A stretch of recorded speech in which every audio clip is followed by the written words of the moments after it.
Hey guys, welcome into Fantasy Football Academy 2020. As always, I am the Dean here with a special Thursday edition with my boy D Money. D, how you doing? Oh, doing great.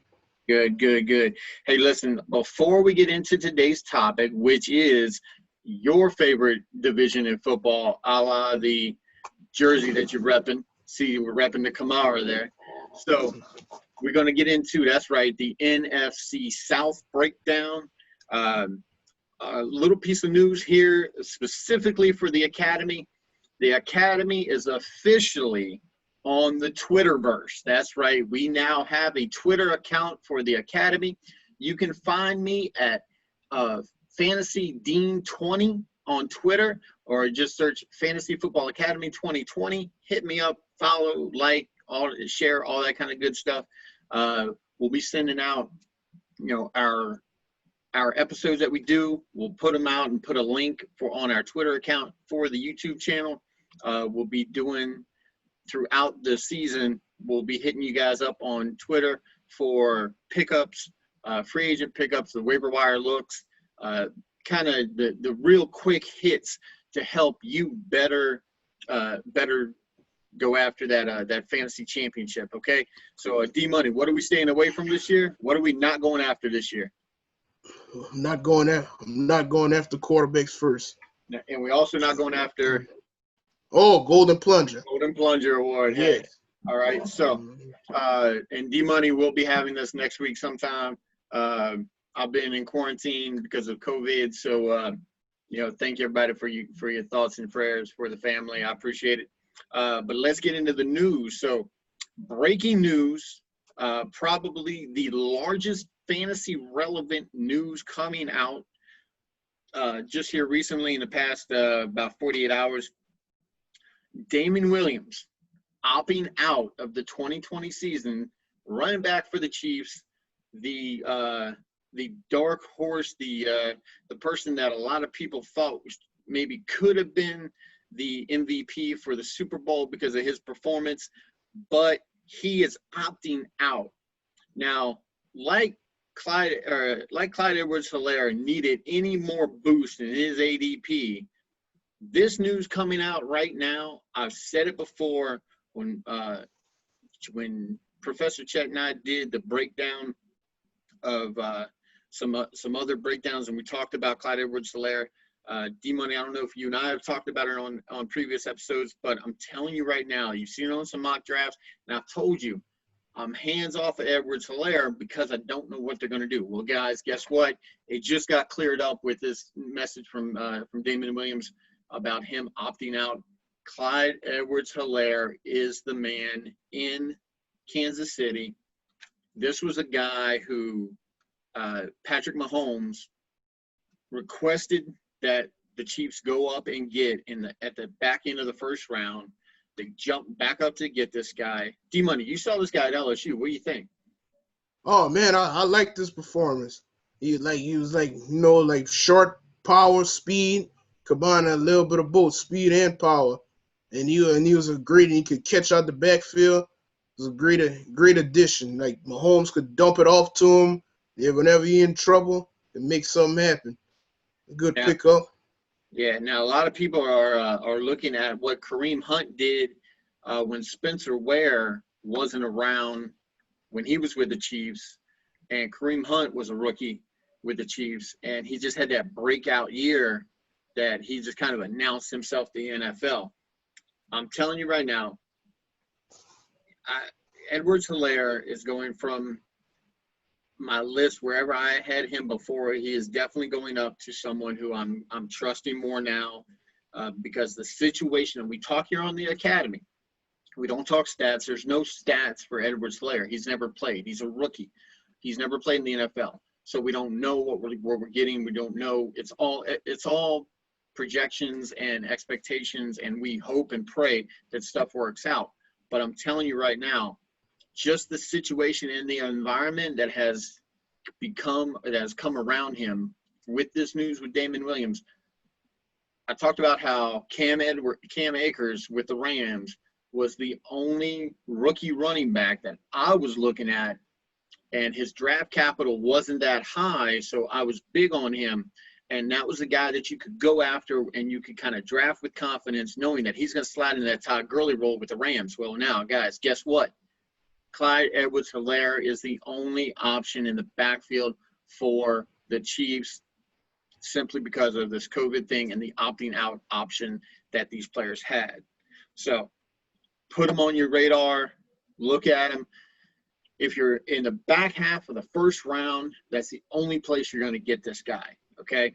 You're going to get him in the back half of the first round. If by some miracle he makes it around the turn for the top half of the second round, you better go catch him, because you're not going to be able to get him anywhere else, okay? And as we always say here at the Academy, it's drafting with trusting your gut. Okay, trust your gut for the glory. If you've got a feeling about Edwards-Helaire and you want to go out on a limb with your second or first overall pick and go get this guy, by all means, go for it. Okay.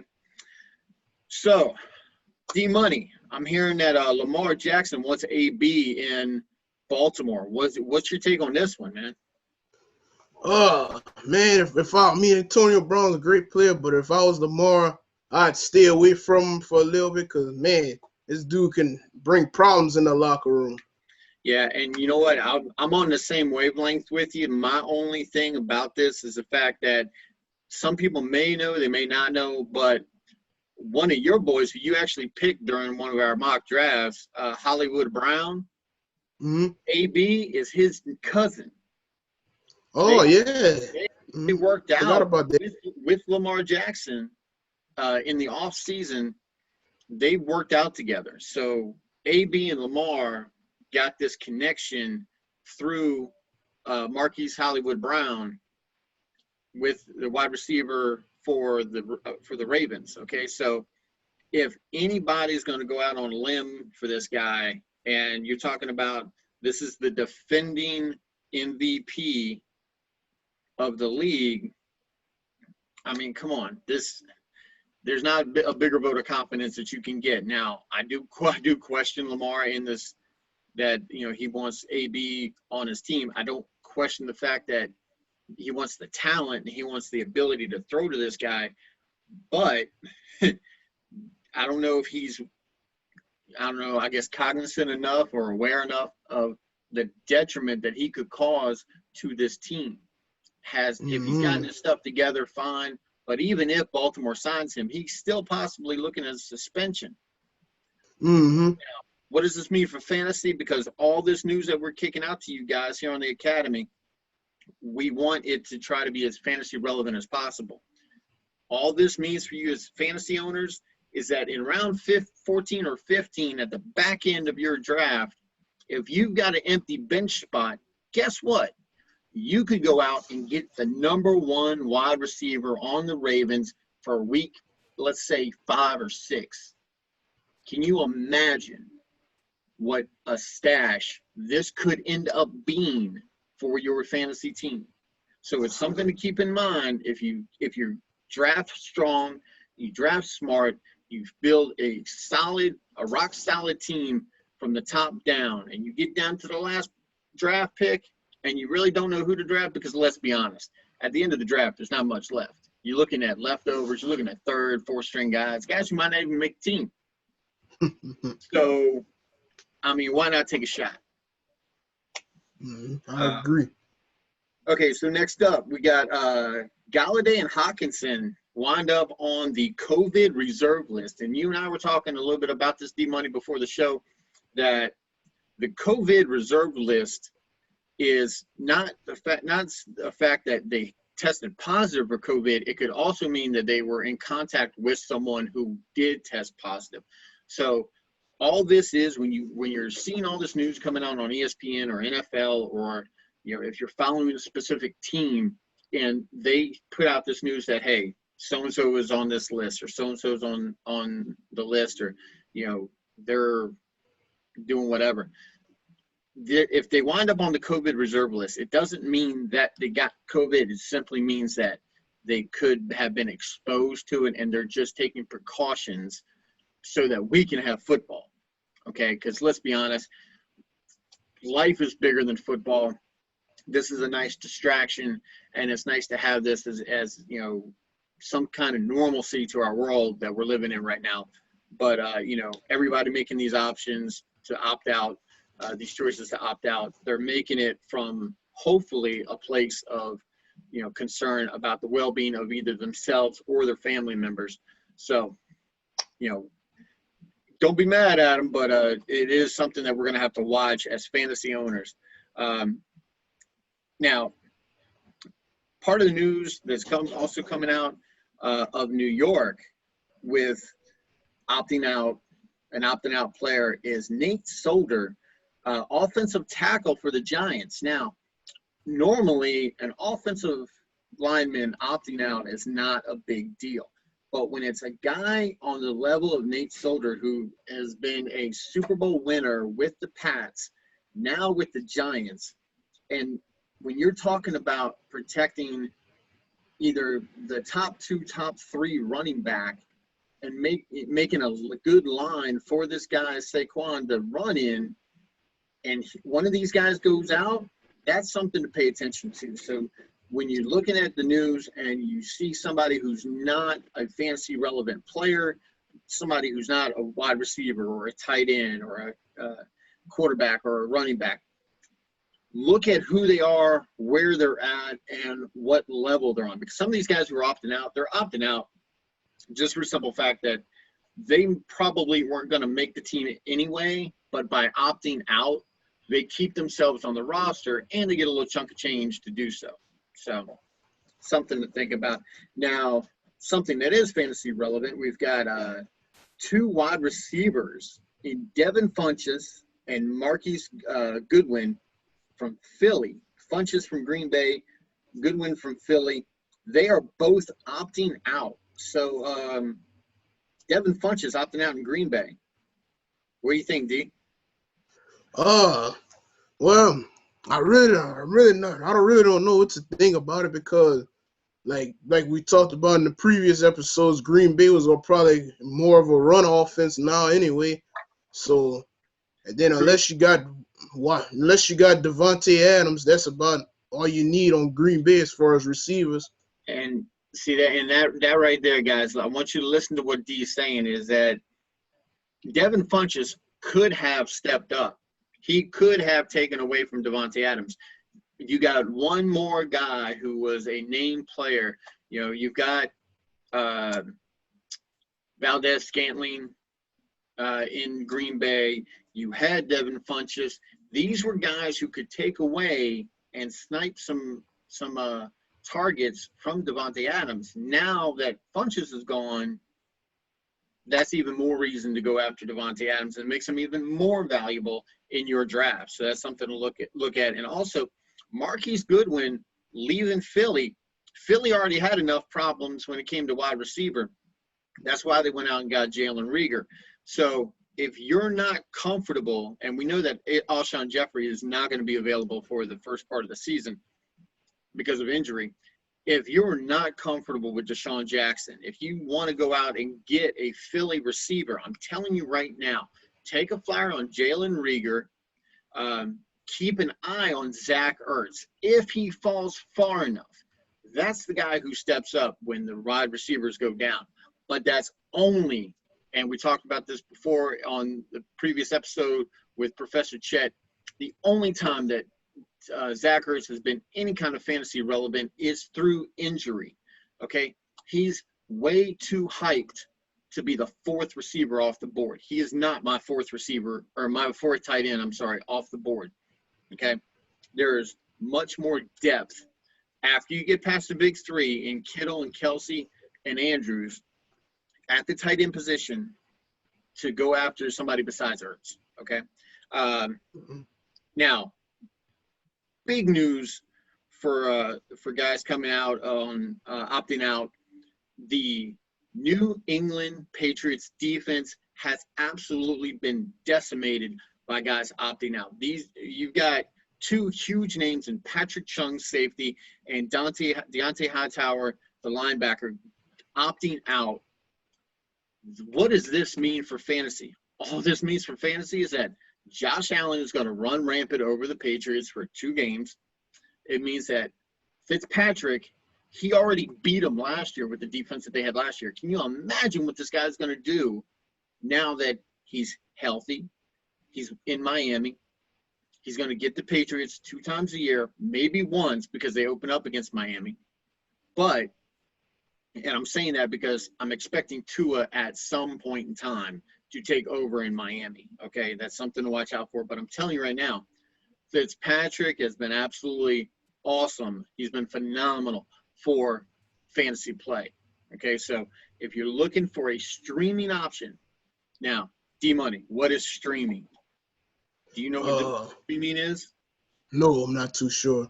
And this is why we're here, guys. Right here. This is what we're here to explain on the academy. A lot of players out there don't understand the word streaming. The streaming, all that is let's say that you've got a matchup with your starting quarterback that you really don't like.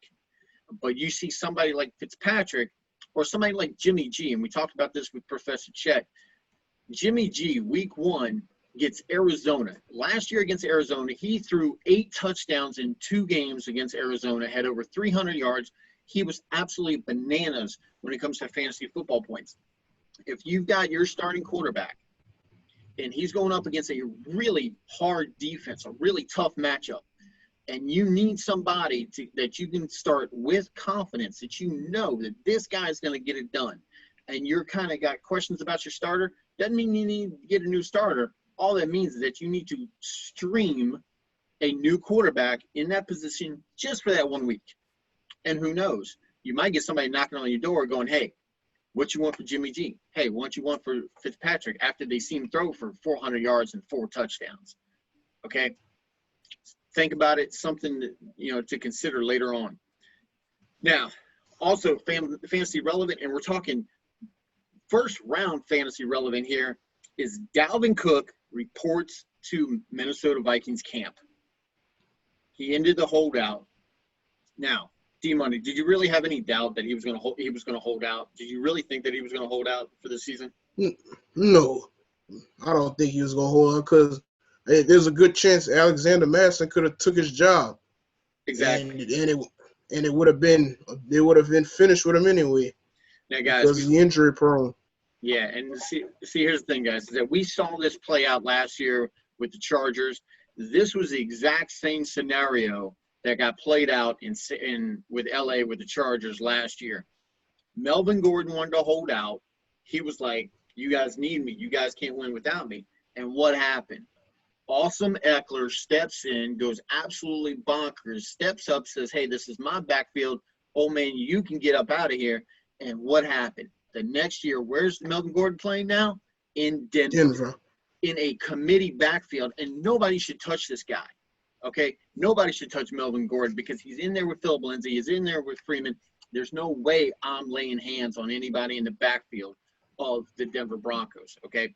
This is the same thing that's going down with Melvin Gordon. Melvin Gordon's got a very capable backup, plus the fact, and this is right here, it could end holdouts as we know it for the NFL. $50,000 a day penalty for holding out and not reporting to camp because of the new collective bargaining agreement signed just this year. And guys, this is for the next 10 years. This isn't a one-year deal. This isn't because of COVID. This isn't something that they just threw in.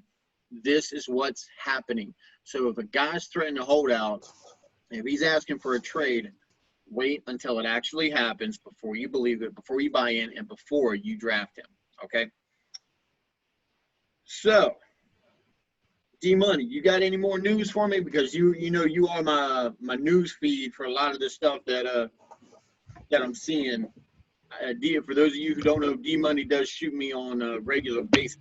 New news that I either don't see or I haven't gotten yet. So what you seeing? Anything else that we need to be aware of? I don't know if this would be fantasy relevant, but one of the Patriots running backs, Brandon Bolden, also held out because of the COVID. Yeah, and see, when it comes to stuff like that, if it's Bolden is not a name that anybody's going to really recognize in the fantasy world, but what that does mean is that it might put a little more value on Sony Michel Mm-hmm. as far as a starting job for that. So, all guys, I'm gonna tell you right now, through all this COVID stuff, if you don't subscribe to Bleacher Report, if you don't subscribe to the ESPN app, if you don't have the NFL app, look, do yourself a favor, go out, get it, put it on your smartphone, click on the notifications, make sure that you are getting up-to-date information. And while you're at it, why don't you go to Twitter, go search at Fantasy Dean 20, or you can look at Fantasy Football Academy 2020 right here on YouTube. Go down the bottom, subscribe, like, and share, and I will catch you up. I will keep you informed of all the news going down for fantasy football this year. So let's get into it. We're starting with the Atlanta Falcons for our NFC South breakdown. Now, last year they finished 7-9. D-Money, you got the projections. What are they projected to do this year? I'm thinking they're probably either about that, like last year, I'll say about 8-8 at the best. Okay, so you giving them one more win. Mm-hmm. Okay, so what kind of free agency acquisitions have they made this year? Let's tell the people about that. Hayden Hurst, I think that'd be a good replacement because he was good in Baltimore last year, and they let Austin Hooper walk, so they got another tight end. And I don't know if I wouldn't buy into this one too much, Todd Gurley, because the Rams let him walk like it was nothing. So they saw something we don't see. Yeah, and look, we're gonna start. We're gonna get into Todd Gurley, and we're gonna get into Hayden Hurst. Just for some continuity, we're gonna stay quarterback, running back, wide receiver, tight end when we break down these teams. So let's jump right into it. Let's jump into Matt Ryan. Matt Ryan last year, QB 11 finish. He missed only one game, and he's had only one season since 2013 under 4,500 yards, and he's guys averaging 27 touchdowns a year. Unfortunately, none of that is to Julio Jones. Okay, so the 4,500 yards, yeah, he's probably got a good chunk of that, at least a fourth of that, probably going to Julio. But as far as the touchdowns go, they ain't going to Julio.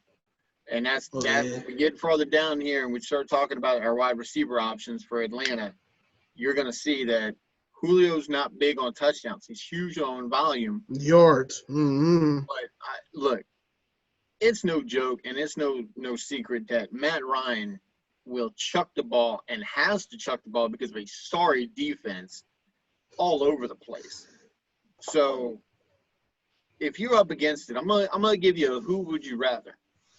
Okay, and we'll try to keep it decent because Matt Ryan's going off about the same time as some of these other guys. If you got Matt Ryan, Matt Stafford, and let's throw in Jared Goff because these guys are going around the same time in the drafts, who are you going to take out of those three guys? I think I'd have to take. I don't know. I think I'd take Matthew Stafford because he always gets big yards every game. And like Detroit is a pass first offense, all they do is throw, and they throw to the running backs too.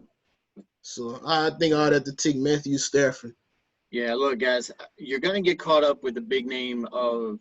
There's three big names here, but you're gonna get caught up with the young gun, with the Rams and Jared Goff. Okay, you're gonna get mesmerized by what he was versus what he is because we're really not sure what he is. Last year was an absolute bomb for Jared Goff. Trust me, I know. I drafted this guy in the 8th round, and I had to rely on my backup. Fortunately, my backup was Lamar Jackson. But if it wasn't Lamar Jackson, I was going to be hurting last year if I'd relied on Jared Goff. I'm telling you right now, if I got a choice between Matt Ryan and Matt Stafford, Ryan's going earlier than Stafford. I like Stafford. If I can go ahead and there's a term that I want everybody to be aware of, is called stacking. If you stack players and you double up players, you have Matt Ryan and let's say Calvin Ridley, okay? Or you have Matt Ryan and you have Julio Jones. If you got Julio or Ridley because you're going to get this guy, you're going to get those two guys before you get Matt Ryan. If you got one of those guys, then going ahead and taking Matt Ryan is probably your better bet. If you go out and you get Kenny Golladay, and trust me, Kenny Golladay is the only guy that I'm trusting to be stacked with Matt Stafford. Marvin Jones is a good option, but I'm not going out of my way to get Marvin Jones and Matt Stafford, okay? But Kenny Golladay, even though he just got on the COVID reserve list, that's just something to watch and something to look for. Look for those who are less informed for them to drop Golladay a little lower in their ADP, and you might be able to get him in the third round. Right now he's going off at around the second, early third.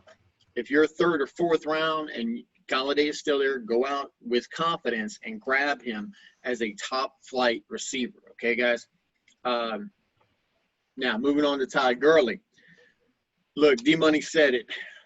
The Rams let him walk, and I've said it before. When you get a guy who used to be a certain caliber and he's getting a little older, you start hearing these rumors coming out about his arthritic knees, and you start hearing all this stuff going down, it's going to be hard for me to have any kind of confidence that he is going to carry me through, especially at the ADP level that he is at, okay? Don't get caught up in the storyline. Don't get caught up in him going back home to Georgia and being what he was in college. Look, he ain't college age no more, okay? So let somebody else take that risk. Let somebody else have that headache.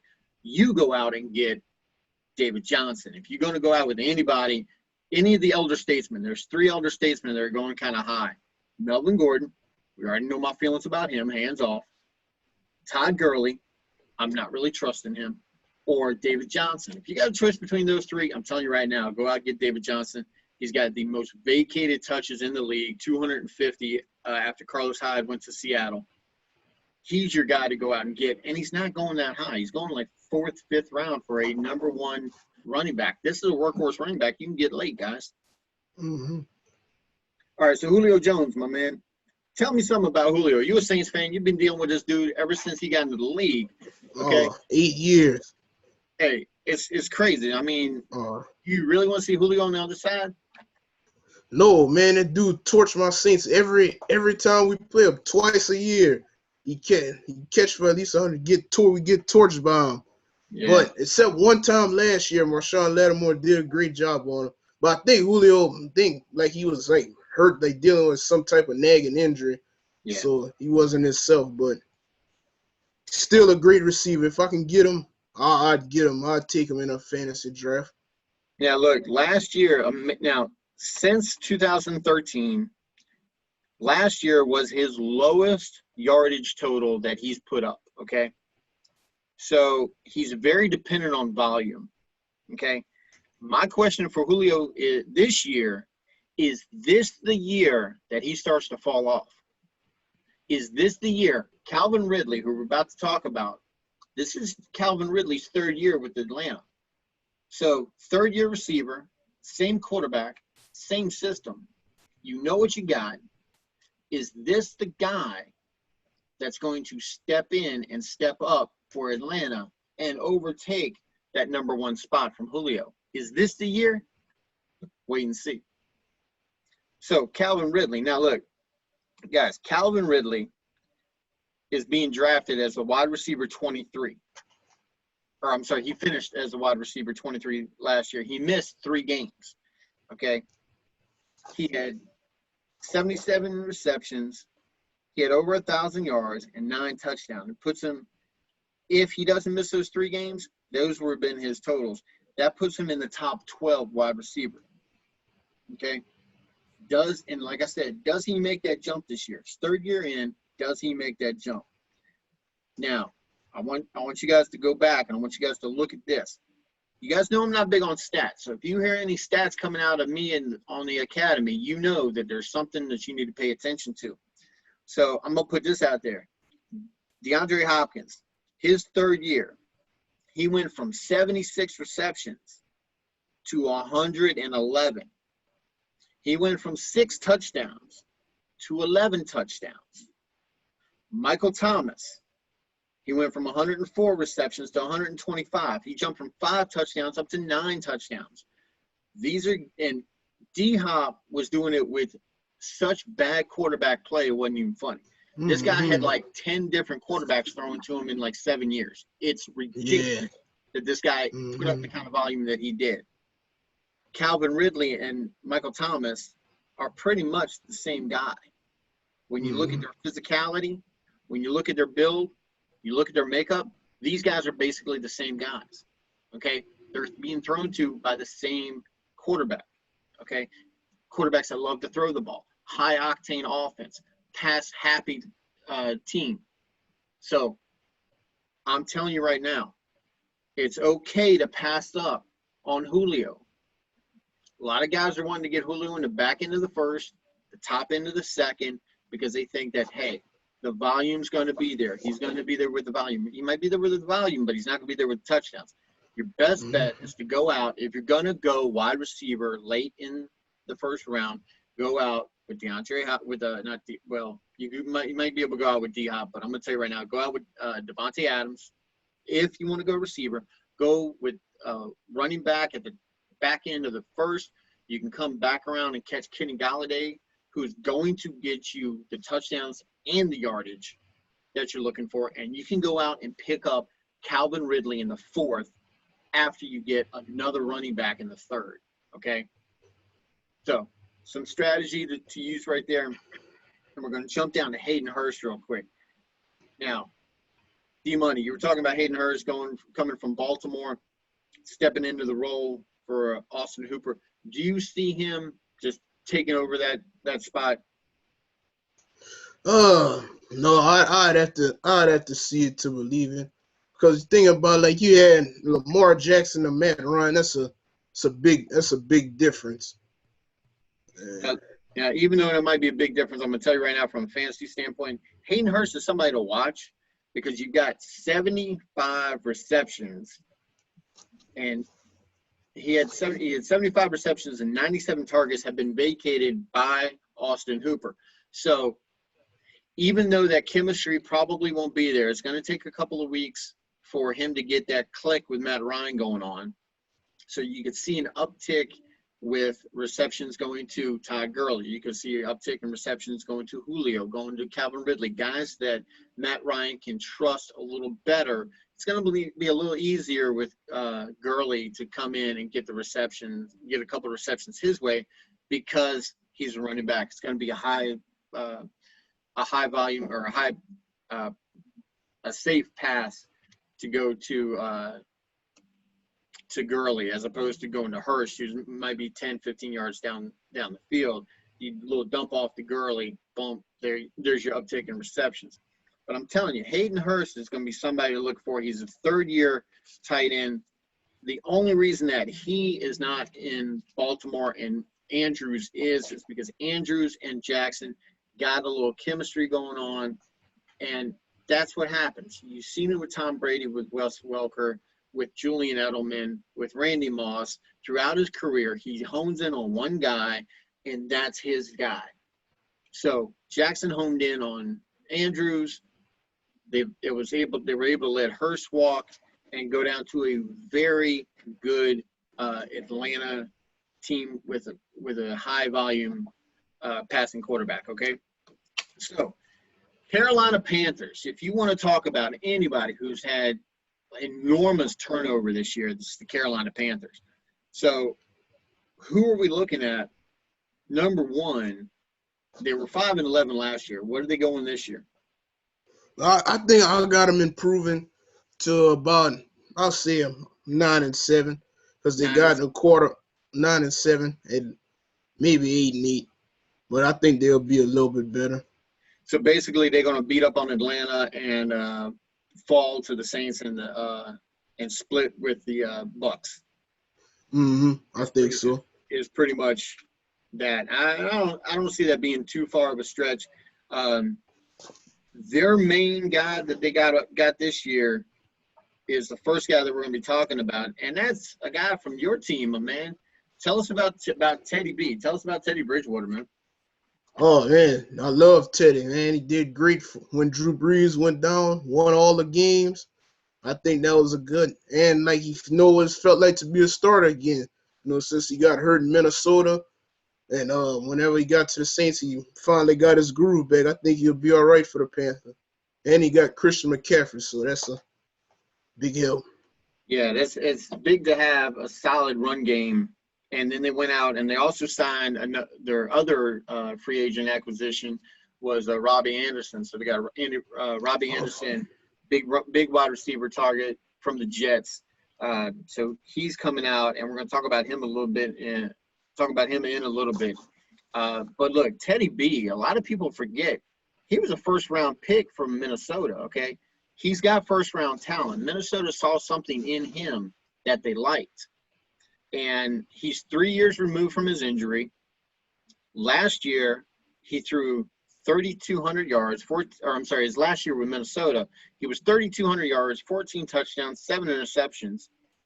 And last year, in the games that he played, he had almost 1,400 yards, 9 touchdowns, and 2 interceptions. So that's a huge come down in touchdown to interception ratio. So that shows me a lot of maturity on Teddy B's part, that he has developed, even though he's been on the sideline for a good part of the past couple of years. He's been on the sideline, and he's been learning, he's been studying. He hasn't just been there moping the fact that he lost the starting gig in Minnesota and that he got pushed out after his injury. So that kind of maturity I like seeing in a quarterback coming into a new team where he's got basically a new lease on life and a lot of weapons. One of the biggest weapons everybody knows, CMC, Christian McCaffrey.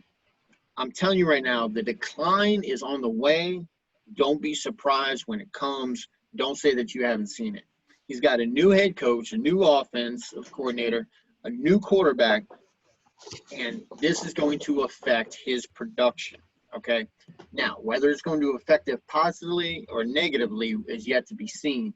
The trend is he's going to come down, and we're going to see that through Teddy Bridgewater being more mobile and just basically a better quarterback than Kyle Allen was last year, okay? So rushing, Teddy is going to take some of that rushing away from Christian McCaffrey. The receiving, Robbie Anderson is no joke. He has the talent to take the receptions away from McCaffrey. Now, last year, if you remember, nobody except for Michael Thomas had more receptions than Christian McCaffrey. That's just nuts. You got a running back got more receptions than the next wide receiver. Okay, that just is crazy. It's not. Don't look for it to happen again. Okay. Now, D-Money, you an LSU fan, aren't you? Hmm. Now, I don't know if you remember or not, but old boy who's the offensive coordinator for Carolina. Yeah. Joe Brady. Yeah. Joe Brady. He's the offensive coordinator now in Carolina. So you got this college offensive coordinator coming in with basically the same kind of tools that he had at LSU. And we all saw what he did with Joe Burrow. Turned Joe Burrow into a Heisman winning quarterback and first pick overall for the Cincinnati Bengals. So what kind of damage are you afraid of as a Saints fan that he's going to do with having CMC, DJ Moore, Curtis Samuel, Robbie Anderson, and now your boy Teddy Bridgewater? Oh man, that offense is gonna be dangerous, man. Especially like Robbie Anderson. If he did, great with a trash quarterback like Sam Darnold, he could do good with Teddy Bridgewater. Yeah, and look, guys, I'm gonna tell you right now, my take on Carolina is a very cautious, kind of almost wait and see approach, with the exception of Christian McCaffrey. Because look, as much as I'm going to talk about the decline of Christian McCaffrey, the decline of Christian McCaffrey is not going to be the decline of everyone else, okay? He might fall from 1 to 4, okay? If I'm sitting in the 4 spot and Saquon, Derrick Henry, and Zeke are all gone, I'm not hating that I got stuck with Christian McCaffrey. You can stick him with me all day long, okay? if I'm in the 4th spot and he falls that far, yeah, I'm taking him in a heartbeat. Okay, I'm not going to play around. The only way you're going to get Christian McCaffrey, though, is if you have the 1st or 2nd pick, or if you have the 3rd pick and you've got a Cowboy fan in the 1st or 2nd, because you know he's going to take Zeke. Mm-hmm. So, Chris, if you're out there and you're watching this, I'm talking to you, bro. All right. Those of you who don't know, my boy Chris is out there. He's a diehard Cowboy fan that plays on our league of record. So, hopefully, if he's a 3rd pick and I'm 4th, then he'll go ahead and take Zeke, and I can go ahead and take CMC, because God knows I'm not taking Zeke. So we're going into wide receiver. Let's go to DJ Moore. DJ Moore, he had 1 year with Cam. He had year 1 with Cam, year 2 with Kyle Allen. Now year 3 he gets Teddy B. Okay. Normally, your wide receiver, you're looking for a 3rd-year breakout like we were looking for with Calvin Ridley. Okay, we talked about that. Calvin Ridley's had the same guy thrown to him for 3 years. DJ Moore is putting up some outrageous numbers with absolutely erratic quarterback play. So the question for DJ Moore is, can DJ Moore step up and take over the wide receiving core that just got Robbie Anderson? So something to think about. And we talk about Curtis Samuel. And here's the thing. Both DJ Moore and Curtis Samuel are about the same size. There's a 20-pound difference, but these guys are both 5'11". So who actually is going to click with Teddy? That's the thing that we got to look for. Now, if I'm a quarterback and I'm coming in and I'm looking for somebody to click with, I'm clicking with the tallest wide receiver I got, because that's the guy who I can just have confidence that I can chuck the ball up and he's going to go get it. Who is that? That's none other than Robbie Anderson. 6'3", 190 pounds. Look, Michael Thomas is 6'3", 212. Okay? So you've probably got in Robbie Anderson, hopefully he's a little faster.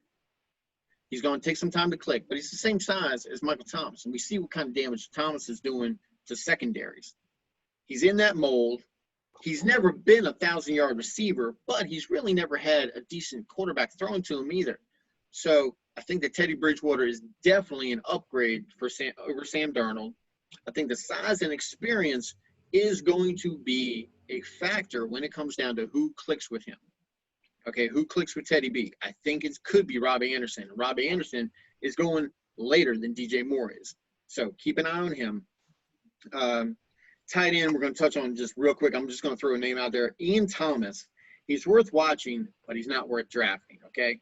So look and see, because you got Greg Olsen. He's gone. Ian Thomas is stepping in. Let's think about it. Let's keep an eye on him for a waiver wire. Keep an eye on him as a streaming option, but that's about it. Now we get into the Saints. Last year, division winners, 13-3.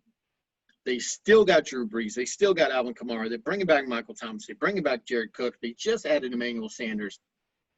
And they've got the exact same coaching staff.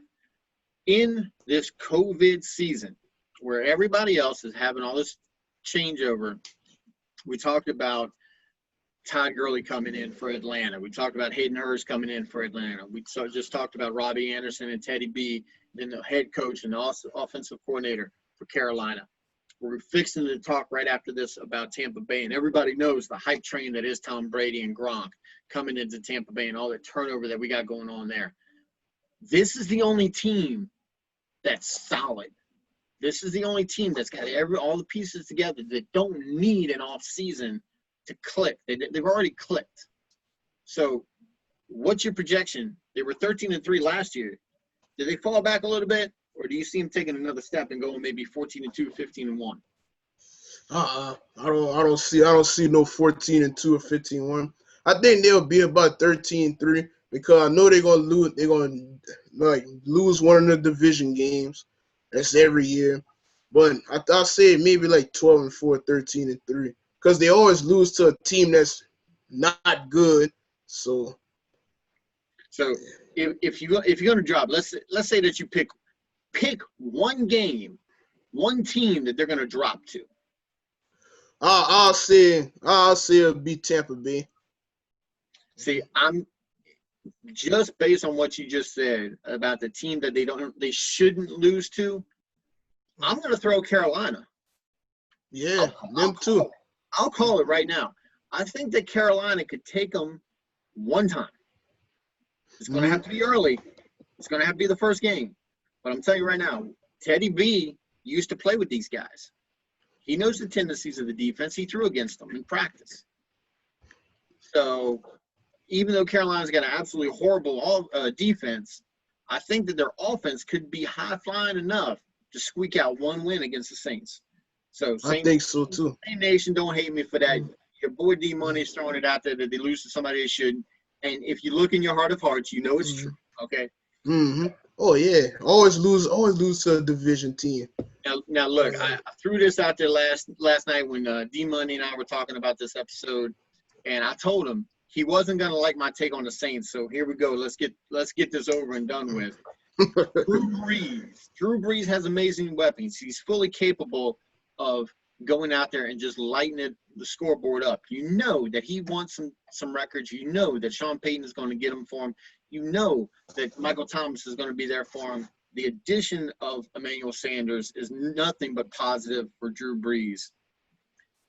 And no other quarterback is more protected than Drew Brees when it comes to the game script, okay? And this right here, this is what I'm talking about I don't like Drew Brees as my fantasy quarterback. Because if they can get a huge lead and then they turn it over to Jameis Winston. Okay? Now, you know damn right well that the Saints defense can hold a 14-point lead third quarter, okay? There's confidence there. There's confidence from the coaching staff that if they get a big enough lead, that Drew Brees is going to get pulled, Winston's going to go in, and they're going to game script to where he throws the safest passes he's ever thrown. Jameis got his eyes fixed. He's 20/20 now, okay? So he went and got the LASIK, or if you're in Louisiana, the LaHasiK, Dr. LaHaye. Not a sponsor, but hey, if you're listening and you want to, I'm taking all applications, okay, doctor? So, but Jameis Winston out there, he's a proven starter, 5,000-yard passer. I mean, come on. The guy threw 30 touchdowns. Yeah, he threw 30 interceptions, but now he's got the better eyesight. Hopefully he can see what he's thrown to now, okay?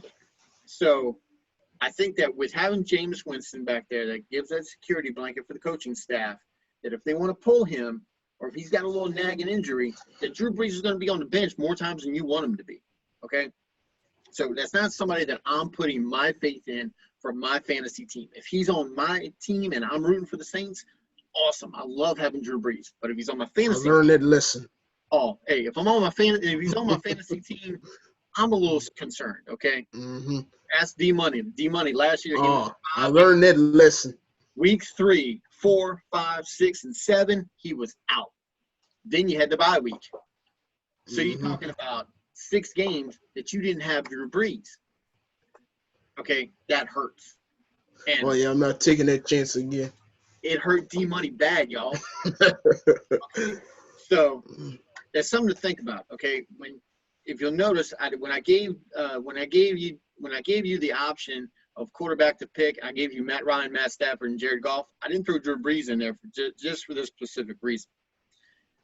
Now, Alvin Kamara, he's going off at the running back 16 right now. I'm sorry, he finished last year at 16. Only 3 games, he had over 15 rushing attempts. Was week 3, 4, and 5. At 14, he went from 14 touchdowns in 2018 to 5. Okay. Now, did injury have something to do with that, or did the play calls affect his touchdown production? What's your take on that, D Money? What do you think? Do you think he got scripted out, or do you think that he really had some injuries that we didn't know about? I think he got scripted out, and like a little bit of both, because Taysom Hill took a lot of his touches too. And look, you know what? I'm glad you brought that up, because everybody that I've heard is talking about how Taysom Hill sniped touchdowns from him. If Taysom Hill sniped touchdowns from him, he only sniped 1, because I look back on the stats. Taysom Hill last year only had one rushing touchdown. I think it was in week 13. So I think that a lot of times he got scripted out. I know that Latavius Murray got 2 games where he had like 20-something touches. I think he had 3 games where he had 27 over 20 touches. And Alvin Kamara only had 3 when he was over 15. So I think a lot of the game script last year was scripted for Michael Thomas to break a record. I think that's what they were going after. I think that with the game script that's going to be coming up now, I think that they're going to get back to Alvin Kamara. I think that, he's going to be the 2018 Alvin Kamara, not the 2019 Alvin Kamara. But with that said, I'm still not taking this guy in the first round. There's other options out there that I can go after. I can go after Josh Jacobs, who is by far and away the best bet when it comes to a late round pickup for running back. If I'm going earlier, if I'm 4th or 5th, I'm telling you right now, Henry. I'm going after. You took the words right out of my mouth. Derrick Henry. I'm going Derrick Henry. I am. Okay. So I'm hoping that in our draft, I'm not drafting behind you, D-Money. I'm hoping. I'm going to be one to beat your butt the whole damn time. So, okay. So Latavius Murray last year had 5 touchdowns. He cut into Alvin Kamara's potential. Now, I'm going to tell you right now, if Alvin Kamara goes down, Latavius Murray is a really good handcuff to have. If you're not familiar with the term handcuff, that basically is just a backup to a high-powered offensive name. So a handcuff to Zeke is going to be Tony Pollard. A handcuff to Alvin Kamara is going to be Latavius Murray. Handcuff to Dalvin Cook is Alexander Madison. Look at your backups. Look at who has the potential to step in. Chase Edmonds in Arizona is a good one to Kenyon Drake if that goes sideways. So let's talk wide receiver real quick. Michael Thomas. Do I need to say anything else? Everybody knows that this guy is a monster when it comes to fantasy. Is he worth the first wide receiver off the board? I don't think so, just for the simple fact that you're going to see some reduction in production. Remember that. I try to rhyme it, reduction in production. So you're looking at that, regardless who the QB is, regardless if it is Jameis Winston. If Jameis Winston steps in there, Michael Thomas is going to have a heyday because all Jameis does is throw down the field, and that's all Michael Thomas does is run down the field. Okay. We deal with Mike Evans. Yeah, so I'm not worried about the quarterback play for Michael Thomas. He is going to be quarterback proof this year. Okay.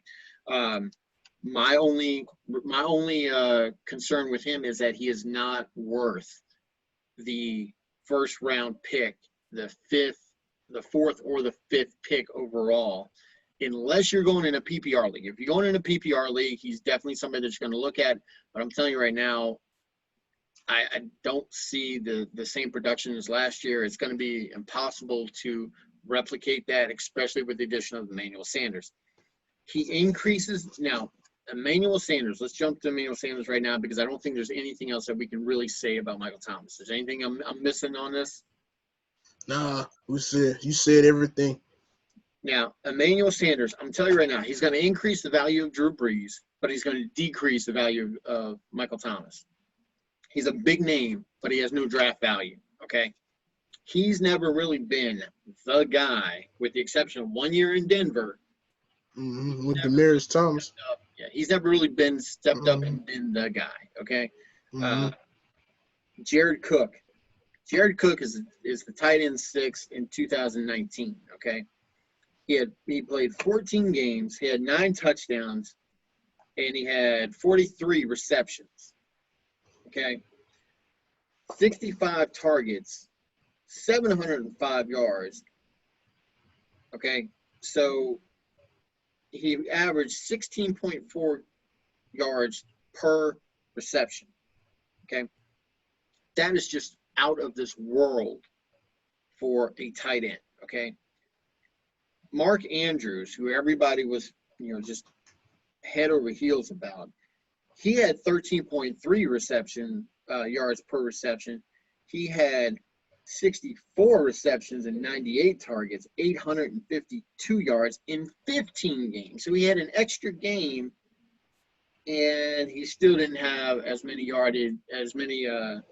yards per reception as Jared Cook.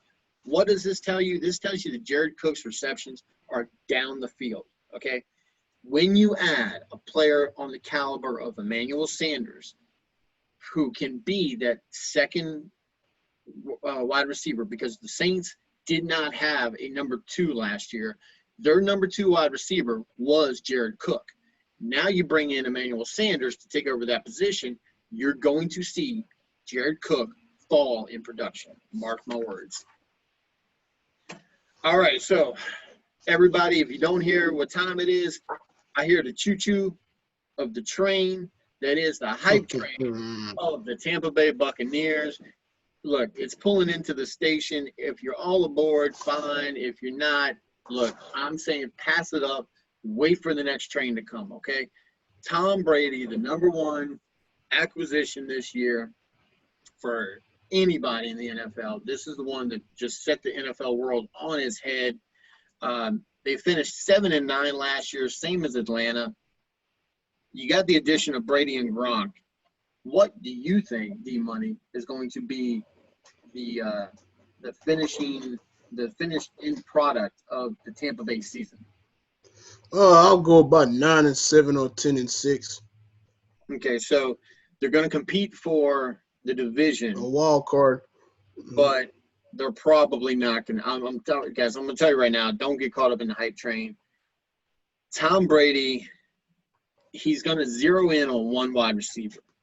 He's never had a solid running back, okay? There's Ronald Jones II. There's Keyshawn Vaughn that they just drafted.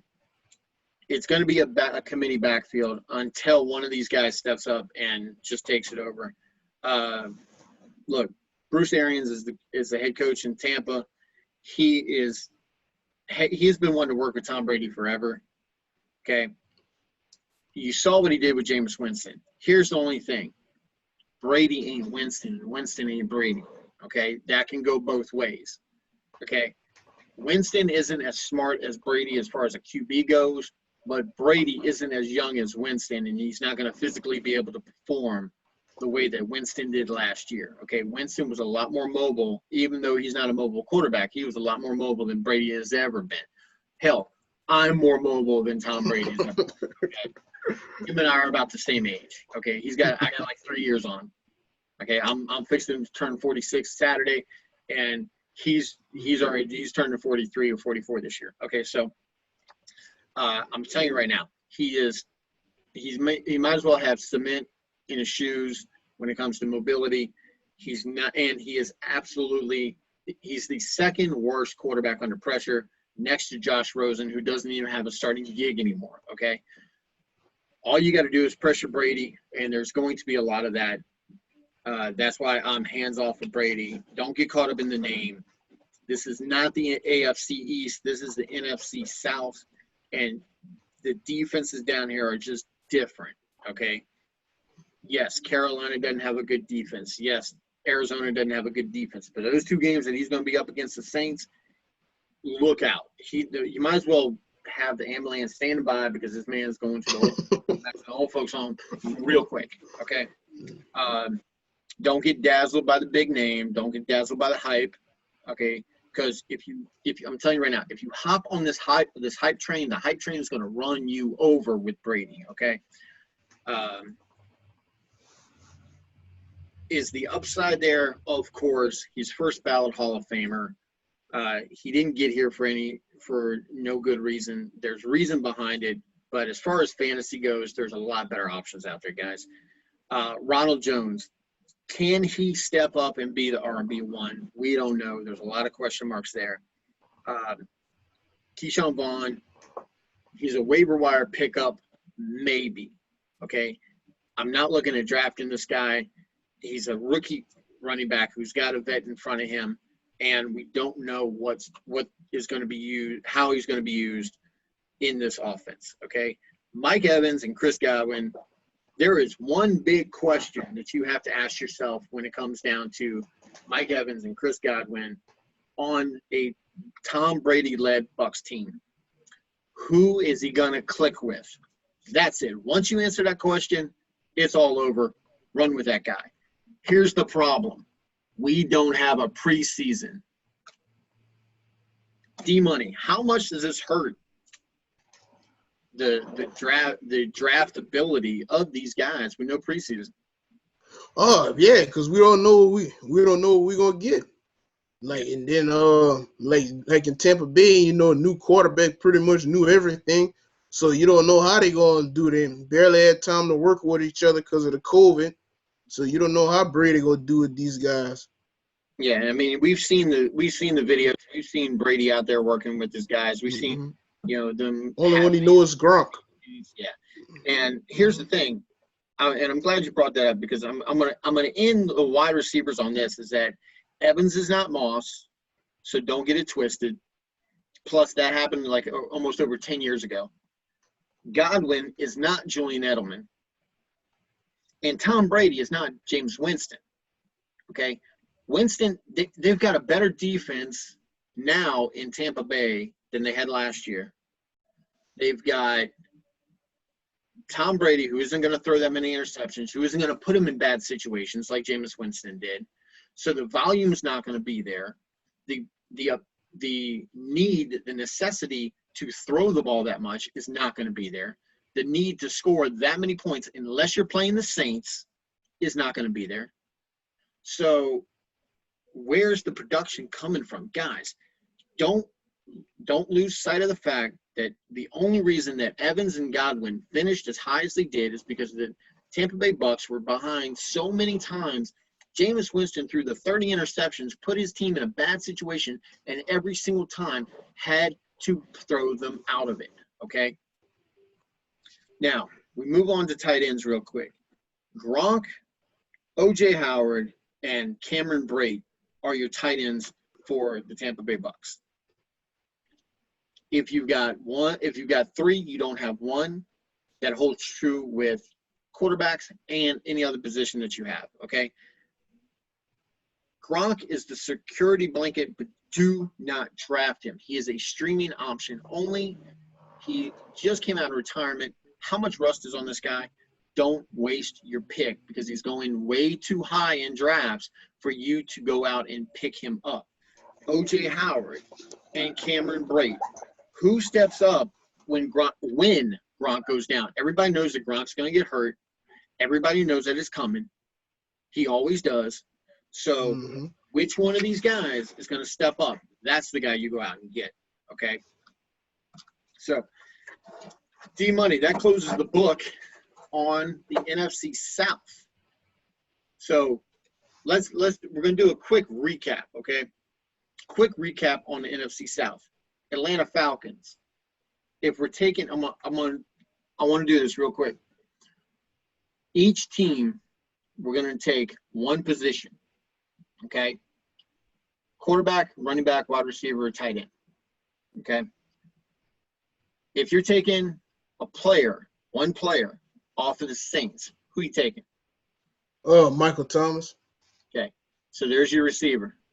You taking one player off of Atlanta, who are you taking? And it can't be Ryan. Okay, so you got your quarterback. So if you got a tight end and a running back. Now, let's just go out there and we'll knock this out real quick. So you're taking a running back in Christian McCaffrey out of Carolina, right? Correct. So you're left with the tight end. So what tight end you taking out of Tampa? I'll probably say O.J. Howard. Okay. Look, I'm in full agreement with that. Now, if I want to go out there and I want to have a hot take like some of these other guys do, and give my guys something down at the bottom when you subscribe, like, and share for me to talk about, let me throw this out to you. How about we take, if you're looking at tight ends across the board, I'll go ahead and take Jared Cook. True. If you're talking wide receivers out there, go ahead and give me Calvin Ridley. I'll bank on that third-year explosion. If you're looking at a quarterback play, I'll go ahead and I'll take a flyer on Tom Brady because I know that eventually they're going to have to throw the ball around. And you got to give me Christian McCaffrey as my running back. I'm not taking Teddy Bridgewater as my quarterback. And if I took Teddy Bridgewater, then what running back am I taking from Tampa? I don't want either one of them. Okay. So there's a hot take on that if you want to consider that option as well. So, guys, this has been the Fantasy Football Academy. I've been the Dean. That's D Money. Remember, we're on the Twitter now. Check us out at FantasyDean20 on Twitter. Fantasy Football Academy 2020. Down here, subscribe, like, share for me. D Money, as always, I appreciate you taking the time out. And thanks for having me. And anytime, my man, anytime. And remember, if you want your own personalized mock draft, like I did for D Money, like I've done for a couple other guys, just leave down the bottom, comment down bottom, and let me know how big your draft is, like how many teams you have, how many players, where you want to draft, and if you want to go running back heavy, if you want to go zero running back, or if you want to go balanced attack, and I will make sure that happens on Mock Draft Monday. Don't miss the episode. Guys, until Mock Draft Monday, we will see you later. As always, I'm the Dean, and this has been Fantasy Football Academy 2020.